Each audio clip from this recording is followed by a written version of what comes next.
Dear students, ఈరోజు మనం second year MPC and BiPC Telugu medium chemistry syllabus ఏంటో observe చేద్దాం. సిలబస్ గురించి మాట్లాడుకుందాం. ఈ సిలబస్ అది ఆల్రెడీ ఇంగ్లీష్ మీడియం వాళ్ళకి చెప్పడం జరిగింది. ఈ వీడియో ఓన్లీ ఈ క్లాస్ అనేది ఓన్లీ తెలుగు మీడియం పిల్లలకు మాత్రమే. సో ఈరోజు కెమిస్ట్రీ తెలుగు మీడియం సిలబస్ ఏంటో చూడండి. టోటల్ గా మనకి సెకండ్ ఇయర్ కెమిస్ట్రీకి వచ్చేటప్పటికి 13 చాప్టర్లు ఇస్తారు. ఈ 13 చాప్టర్లో ఇంపార్టెంట్ చాప్టర్. ఓకే, ఈ 13 చాప్టర్లు ఏంటో సిలబస్ ఏంటో మనం చూద్దాం. కెమిస్ట్రీ ఫస్ట్ చాప్టర్ ఘనస్థితి. ఘనస్థితి అంటే ఘనస్థితిలో ఉండే పరమాణుల గురించి, మనం ఘనస్థితిలో ఉండే మూలకాల గురించి ఈ చాప్టర్ లో మాట్లాడుకుంటాం.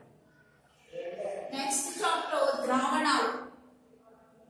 ద్రావణి అంటే ఏంటి, ద్రావణాలు ఎలా వస్తాయి, అసలు ఎన్ని రకాల ద్రావణాలు మనకు ఉన్నాయి, ఆ విషయాలన్నీ చాప్టర్ లో మనం మాట్లాడుకుంటాం. నెక్స్ట్ చాప్టర్ వచ్చేసి విద్యుత్ రసాయన శాస్త్రం మరియు రసాయన గతి శాస్త్రం. విద్యుత్ రసాయన శాస్త్రం, రసాయన గతి శాస్త్రం, అది థర్డ్ చాప్టర్. నెక్స్ట్ చాప్టర్ వచ్చేటప్పటికి ఉపరితల రసాయన శాస్త్రం. నెక్స్ట్ చాప్టర్ లోహ నిష్కర్షణ సూత్రాలు. నెక్స్ట్ వన్ పి బ్లాక్ మూలకాలు. పి బ్లాక్ మూలకాలు మనకి 6 ఉంటాయి. 6 గ్రూప్ ఆవర్తన పట్టికలో 6 గ్రూపులను మనం పి బ్లాక్ మూలకాలు అంటాం. ఆ ఆవర్తన పట్టికలో 13వ గ్రూప్ నుంచి 18వ గ్రూప్ వరకు ఉన్న మూలకాలు ఆవర్తన పట్టికలో 13వ గ్రూప్ నుంచి ఈ 18వ గ్రూప్ వరకు ఉన్న మూలకాలన్నీ కూడా పి బ్లాక్ మూలకాలే. దాంట్లో మనకి ఫస్ట్ ఇయర్కి వచ్చేటప్పటికి 13వ గ్రూపు 14వ గ్రూపు ఇవ్వడం జరిగింది. ఇంకా సెకండ్ ఇయర్కి వచ్చేటప్పటికి మిగిలిన గ్రూపులు ఇచ్చారు. మిగిలిన గ్రూపులు అంటే 15వ గ్రూపు, 16వ గ్రూపు, 17వ గ్రూపు, 18వ గ్రూపు. ఈ గ్రూపులన్నీ మనకి సెకండ్ ఇయర్ లో ఉంటాయి. ఇది నెక్స్ట్ చాప్టర్. ఇంకా తర్వాత చాప్టర్ డి మరియు ఎఫ్ బ్లాక్ మూలకాలు మరియు సమన్వయ సమ్మేళనం. ఫస్ట్ లో మనకి ఎస్ బ్లాక్ మూలకాలు ఉంటాయి. బి బ్లాక్ లో 13వ గ్రూప్ 14వ గ్రూప్ వరకు మాత్రమే ఉంటాయి. సెకండ్ ఇయర్కి వచ్చేటప్పటికి దాని తర్వాత గ్రూపులు, మన తర్వాత 2 బ్లాక్లు. తర్వాత గ్రూపులు అంటే 15, 16, 17, 18 గ్రూపులు బి బ్లాక్ లో. అండ్ నెక్స్ట్ 2 బ్లాక్లు అంటే డి బ్లాక్ మూలకాలు, ఎఫ్ బ్లాక్ మూలకాలు ఇవ్వడం జరిగింది. దాని తర్వాత చాప్టర్ పాలిమర్లు. పాలిమర్ అంటే పెద్ద అణువు, బృహత అణువులు. పాలిమర్లు అనొచ్చు, లేకపోతే వీటిని బృహత అణువులు అని కూడా అనొచ్చు. బృహత అణువు అంటే చాలా పెద్ద భారం కలిగినటువంటి ఒక సమ్మేళనము అని అర్థం. నెక్స్ట్ చాప్టర్ జీవ అణువులు. మనిషి జీవించడానికి మనకి ఏ అణువులు సపోర్ట్ చేస్తున్నాయి, ఏ అణువుల ఆధారంగా మనం జీవనం గడుపుతున్నాం అనే విషయాలన్నీ జీవాణువుల చాప్టర్ లో ఉంటాయి అన్నమాట. అసలు మన శరీరంలో న్యూక్లిక్ యాసిడ్స్ ఏమున్నాయి, మన శ్వాసక్రియ చేయడానికి ఆహారం ఏంటి అనే విషయాలన్నీ కూడా ఈ జీవాణువుల చాప్టర్ లో మనం మాట్లాడుకుంటాం అన్నమాట. నెక్స్ట్ చాప్టర్ వచ్చేసి నిత్య జీవితంలో రసాయన శాస్త్రం. మనకు తెలియకుండానే మన లైఫ్ లో మన డైలీ లైఫ్ లో ఈ కెమిస్ట్రీని యూజ్ చేసుకుంటూ ఉంటాం. ఓకే, అవి ఎలాంటి కెమికల్స్ ని మనం డైలీ లైఫ్ లో యూజ్ చేస్తాము, వాటికి స్ట్రక్చర్ ఎలా ఉంటుంది, అసలు ఏంటో కాంపౌండ్స్, అవి ఎలా యూజ్ అవుతున్నాయి అనే విషయాలన్నీ ఆ చాప్టర్ లో మాట్లాడుకుంటాం. నెక్స్ట్ చాప్టర్ హాలో ఆల్కేన్లు మరియు హాలో ఎరియన్లు.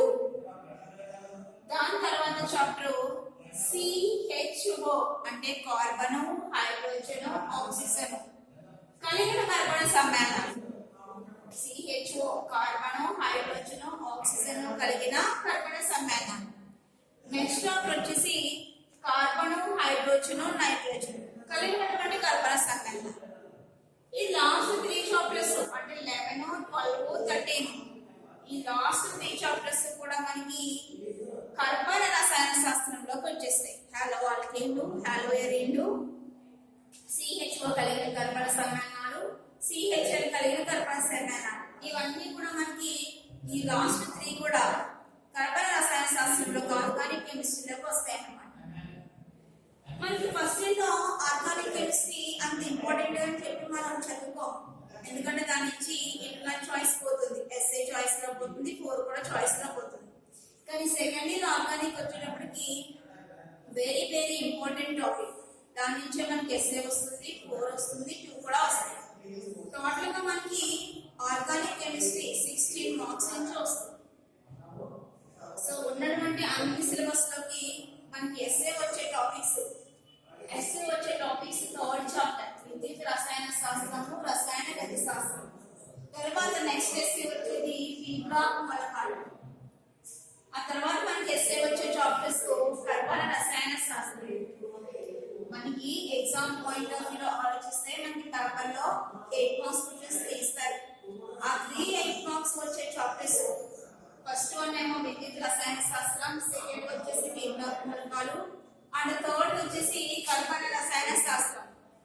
కాబట్టి మనం సెకండ్ ఇయర్ లో ఈ కర్బన రసాయన శాస్త్రాన్ని వదలకూడదు, అసలు చాలా ఇంపార్టెంట్ చాప్టర్ అన్నమాట. ఇప్పుడు మనం నెక్స్ట్ ఆ చాప్టర్ గురించి మాట్లాడుకుందాం. మనం ఇప్పుడు నెక్స్ట్ చెప్పుకోబోయే చాప్టర్ హాలో ఆల్కేన్లు మరియు హాలో ఎరేన్లు. ఓకే, ఆ చాప్టర్ లోకి వెళ్ళిపోతాం.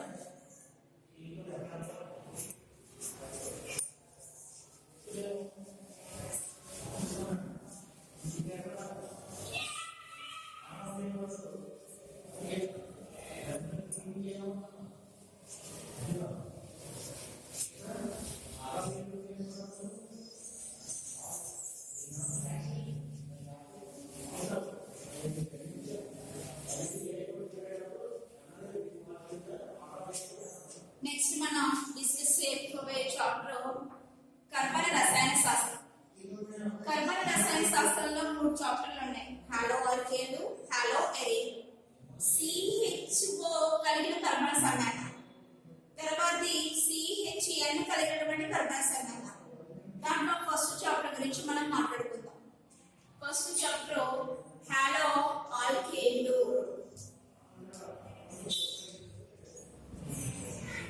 మరియు హాలో ఎరీన్లు.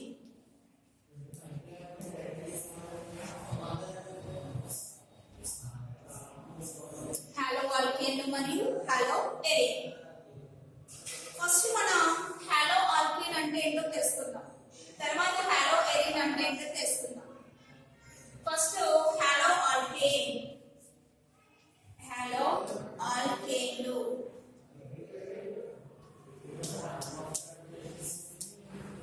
దీంట్లో హాలో అంటే హాలోజన్. ఆవర్తన పట్టికలో 17వ గ్రూప్ ని మనం హాలోజన్లు అంటాం.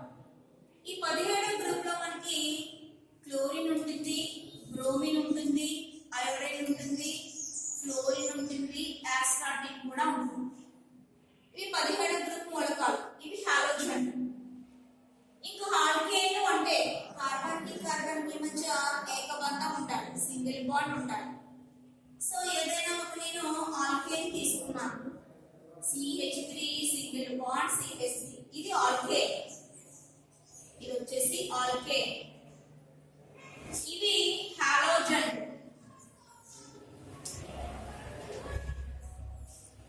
Alkane, halogen. ఆల్కేన్ లో ఈ కార్బన్ దగ్గర మనం చూస్తే 3 హైడ్రోజన్లు ఉన్నాయి. ఒక హైడ్రోజన్ కి బదులుగా ఒక హాలోజన్ వచ్చి చేరింది అనుకోండి, అలా ఏర్పడే సమ్మేళనాన్ని మనం హాలో ఆల్కేన్లు అంటాం. ఆల్కేన్ లో ఉన్నటువంటి హైడ్రోజన్ కి బదులుగా హాలోజన్ వచ్చి చేరితే ఏర్పడే సమ్మేళనాలే హాలో ఆల్కేన్. సో మనం ఉదాహరణకి CH3 CH2 Cl ఇలా ఒక సమ్మేళనం ఉంది, ఇది దీని నుంచి వచ్చింది. దీంట్లో ఒక హైడ్రోజన్ తీసేసి దాని బదులు Cl పెట్టాను, ఒక హైడ్రోజన్ తీసి దాని బదులు Cl పెట్టాను అంటే ఆల్కేన్ లో హైడ్రోజన్ కి బదులుగా హాలోజన్ వచ్చి చేరిపోయాయి. ఇలా ఏర్పడే ఈ సమ్మేళనాన్ని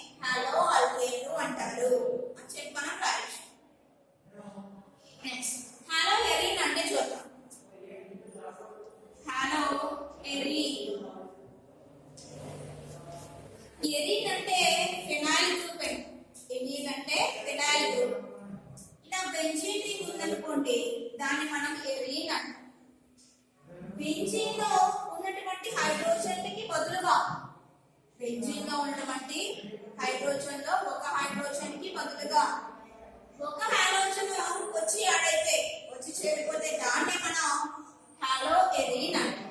సో బెంజీన్ తీసుకున్నాను. బెంజీన్ లో ప్రతి కార్బన్ దగ్గర హైడ్రోజన్స్ ఉంటాయి. ఇలా బెంజీన్ లో ఉన్నటువంటి ప్రతి కార్బన్ దగ్గర హైడ్రోజన్స్ లో ఒక హైడ్రోజన్ తీసేసి ఒక హాలోజన్ వెళ్ళి చేరిపోయింది అనుకోండి, దాన్ని మనం హాలో ఎరీన్ అంటాం. సో ఇక్కడికి వచ్చి జిఎల్ చేయండి. ఇప్పుడు దీన్ని మనం హాలో ఎరీన్ అనొచ్చు. దీని నిర్వచనం అబ్జర్వ్ చేస్తే బెంజీన్ లోని ప్రతి కార్బన్ దగ్గర ఉన్నటువంటి హైడ్రోజన్ లో ఒక హైడ్రోజన్ కి బదులుగా ఒక హైడ్రోజన్ వచ్చి చేరిపోతే దాన్ని హాలో ఎరీన్ అంటాం. ఓకేనా? ఇది హాలో ఆల్కేన్, హాలో ఎరీన్ నిర్వచనాలు. నెక్స్ట్ ఈ హాలో ఆల్కేన్లను హాలో ఎరీన్లను ఎలా మనం వర్గీకరణ చేసుకుంటాం, వీటిని ఎలా వర్గీకరించవచ్చు అనే విషయం అబ్జర్వ్ చేద్దాం. ఓకే, నెక్స్ట్ వర్గీకరణ.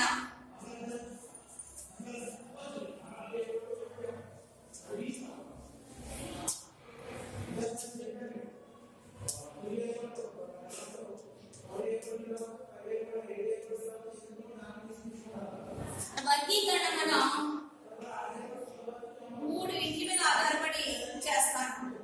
అందులో ఫస్ట్ దేని మీద ఆధారపడి చేస్తామో చూడండి. హాలో ఆల్కేన్ లో ఉన్నటువంటి హాలోజన్ సంఖ్య మీద ఆధారపడి చేస్తాం. హాలో ఆల్కేన్ లో ఉన్నటువంటి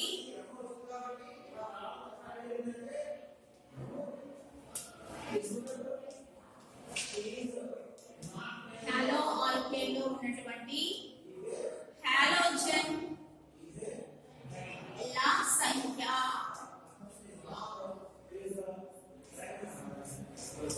హాలోజన్ సంఖ్య మీద ఆధారపడి చేస్తాం.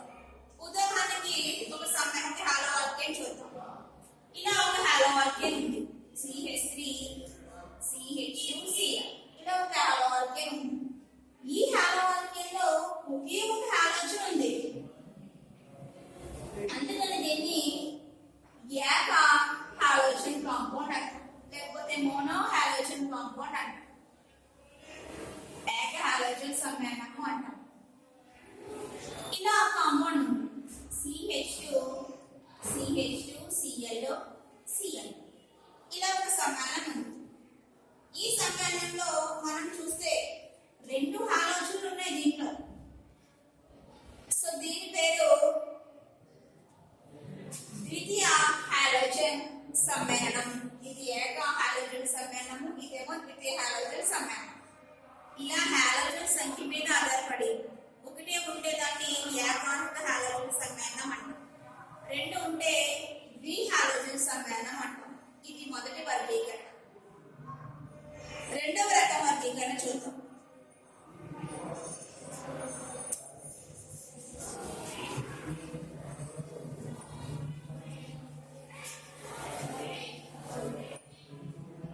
వర్గీకరణలో రెండవ వర్గీకరణ sp3 కార్బన్ మీద ఆధారపడి చేస్తాం. హాలోజన్ కి అటాచ్ అయినటువంటి అంటే హాలోజన్ కి చేరినటువంటి sp3 కార్బన్ మీద ఆధారపడి చేస్తాం. సో రెండవ వర్గీకరణ sp3 కార్బన్. దీని మీద ఆధారపడి ఎలా చేస్తామో చూడండి. ఒక సమ్మేళనం తీసుకోండి. సో ఇలా ఒక సమ్మేళనం H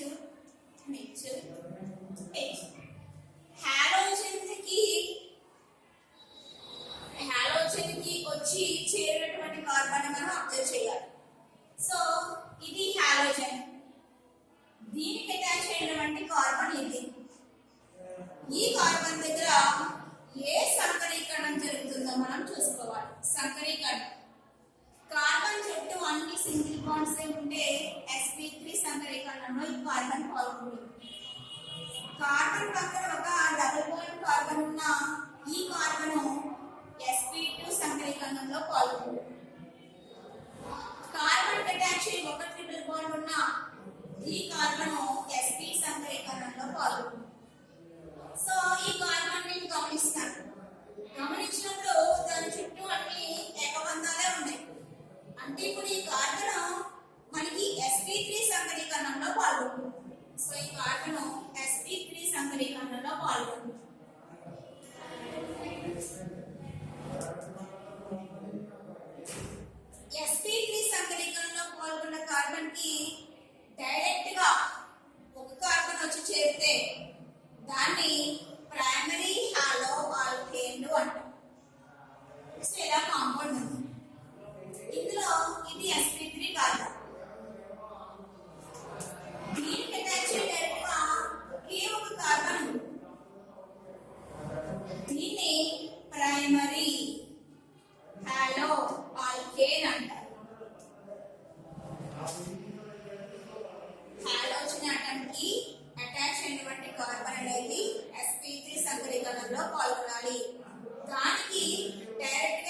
CH3 HC ఇలా కాంపౌండ్ హాలోజన్ కి అటాచ్ అయిన కార్బన్ అంటే ఇది దీని దగ్గర ఏ సంకరీకరణం జరుగుతుందో చూసుకోవాలి. ఈ కార్బన్ చుట్టూ అన్ని ఏకబంధాలే ఉన్నాయి అంటే ఇది sp3 సంకరీకరణంలో పాల్గొంది. ఈ sp3 సంకర కార్బన్ కి డైరెక్ట్ గా అటాచ్ అయ్యి రెండు కార్బన్లు ఉన్నాయి. రెండు కార్బన్లు ఉన్నాయి కాబట్టి ఇది సెకండరీ హాలో ఆల్కేన్ అవుతుంది. ఇది సెకండరీ హాలో ఆల్కేన్ ఎందుకంటే హాలోజన్ కి అటాచ్ అయిన కార్బన్ sp3 సంకరీకరణంలో జరిగింది. దానికి అటాచ్ అయ్యి డైరెక్ట్ గా రెండు కార్బన్లు ఉన్నాయి. ఇలాంటి హాలో ఆల్కేన్ మనం సెకండరీ హాలో ఆల్కేన్ అంటాం. ఇంకో టైప్ ఆఫ్ కాంపౌండ్ ఉంది అది చూద్దాం. సో ఇలా కార్బన్ ఉంది దీనికి అటాచ్ అయ్యి హాలోజన్ ఉంది. ఈ కార్బన్ చుట్టూ ఇలా 3 CH3 గ్రూపులు ఉన్నాయి అంటే మిథైల్ గ్రూపులు ఉన్నాయి. హాలోజన్ కి అటాచ్ అయిన కార్బన్ ఏ సంకరీకరణలో పాల్గొంటుందో ఫస్ట్ మనం చూసుకోవాలి. సో దీనికి అటాచ్ అయిన కార్బన్ చుట్టూ అన్ని సింగిల్ బాండ్స్ ఉన్నాయి అంటే ఇది sp3 కార్బన్ sp3 సంకరీకరణంలో పాల్గొంటుంది. దానికి అటాచ్ అయ్యి డైరెక్ట్ గా 3 కార్బన్స్ ఉన్నాయి 3 కార్బన్లు ఉన్నాయి 1 2 3 అంటే ఇది tertiary halo alkane. Tertiary halo alkane ఇలా మనం sp3 కార్బన్ మీద ఆధారపడి హాలో ఆల్కేన్లను 3 రకాలుగా వర్గీకరించాం. Primary halo alkane, secondary halo alkane and tertiary halo alkane అని చెప్పాం. ఇది రెండో రకం వర్గీకరణ. నెక్స్ట్ వర్గీకరణ చూద్దాం.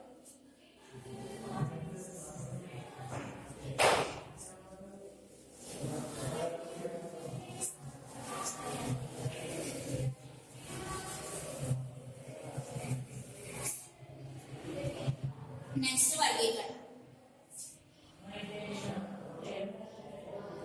sp2 carbon. sp2 కార్బన్ మీద ఆధారపడి వర్గీకరణ ఎలా జరుగుతుందో చూద్దాం. sp2 కార్బన్ అంటే హాలోజన్ దగ్గర ఉన్నటువంటి కార్బన్ కి కనీసం ఒక డబుల్ బాండ్ అయినా ఉండాలి. అలాంటి సమ్మేళనం కదా అని తీసుకుంటాం. So CH2 double bond CHCl ఇలా ఒక కాంపౌండ్ ఉంది. ఇందులో Cl అంటే హాలోజన్. దీనికి అటాచ్డ్ కార్బన్ ఇది. దీని దగ్గర ఏ సంకరీకరణం జరుగుతుందో మనం చూసుకోవాలి. దీనికి అటాచ్ ఒక డబుల్ బాండ్ ఉంది కాబట్టి ఇక్కడ ఈ కార్బన్ sp2 సంకరీకరణంలో పాల్గొంది. sp2 సంకరీకరణంలో పాల్గొంది. ఈ గ్రూప్ ని CH2 double bond CH group ని వినైల్ గ్రూప్ అంటాం. ఈ గ్రూప్ కు పేరు ఉందండి. CH2 డబుల్ బాండ్ CH అని ఉంటే దాన్ని మనం వినైల్ గ్రూప్ అన్నాం. ఇది వినైల్ గ్రూప్. వినైల్ గ్రూప్ కి చేరి ఒక హాలోజన్ ఉంది. అందుకే దీని name vinyl chloride. Vinyl group వచ్చి క్లోరిన్ ఆడైంది కాబట్టి చేరిపోయింది కాబట్టి దీని నేమ్ వచ్చేసి దీని పేరు వినైల్ క్లోరైడ్.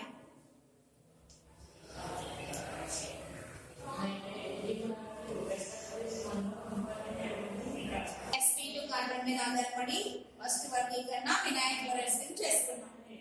వినైల్ గ్రూప్ కి ఇంకొక CH వచ్చి చేరిపోయింది అనుకోండి. వినైల్ గ్రూప్ కి ఇంకొక CH వచ్చి చేరితే అంటే అది ఇలా ఉంటుంది. CH2 double bond CH2 Cl ఇలా ఉంది. ఇది వినైల్ గ్రూప్. దీనికి ఇంకొక కార్బన్ వచ్చి చేరిపోయింది. దీన్ని అలైల్ గ్రూప్ అంటారు. అలైల్ గ్రూప్ అంటారు. దీనికి క్లోరిన్ వచ్చి చేరింది కాబట్టి ఇది అలైల్ క్లోరైడ్. దీని పేరు వచ్చేసి అలైల్ క్లోరైడ్. ఇలా మనం sp2 కార్బన్ మీద ఆధారపడి వినైల్ క్లోరైడ్స్ కింద అలైల్ క్లోరైడ్స్ కింద వర్గీకరణ చేసుకుందాం. నెక్స్ట్ వర్గీకరణ. నెక్స్ట్ లాస్ట్ వర్గీకరణ విషయానికి వస్తే ఎరైల్ క్లోరైడ్లు లేకపోతే ఎరైల్ హాలైడ్లు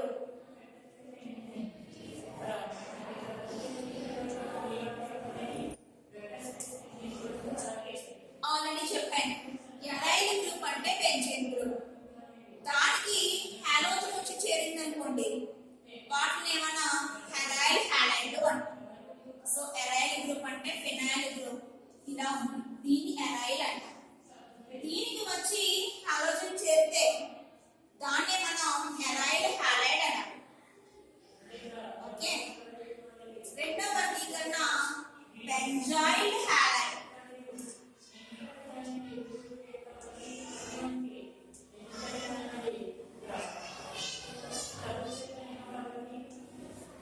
బెంజైల్ హాలైడ్ బెంజైల్ అంటే బెంజీన్ రింగ్ ఉండాలి దానికి అటాచ్ చేసి CH2 ఉండి బెంజీన్ రింగ్ అటాచ్ చేసి CH2 బెంజీన్ రింగ్ మీద CH2 ఉంటే దీన్ని బెంజైల్ గ్రూప్ అంటాం సో ఇది బెంజైల్ గ్రూప్ దీనికి హాలోజన్ వచ్చి చేరిపోతే దాన్ని బెంజైల్ హాలైడ్ అంటాం ఇలా మనం వర్గీకరణ చేసుకుంటాం sp3 కార్బన్ మీద ఆధారపడి చేసాం sp2 కార్బన్ మీద ఆధారపడి చేసాం ఎరైల్ హాలైడ్ అన్నాం ఫినైల్ హాలైడ్ అన్నాం ఎరైల్ హాలైడ్ అన్నాం నెక్స్ట్ బెంజైల్ హాలైడ్ అన్నాం ఇలా మనం వర్గీకరణ చేసుకుంటాం నెక్స్ట్ ఈ హాలో ఆల్కేన్ ఎలా తయారు చేస్తారు వాటి రసాయన ధర్మాలు ఎలా ఉంటాయి అనే విషయం నెక్స్ట్ క్లాస్ లో చూద్దాం ఓకే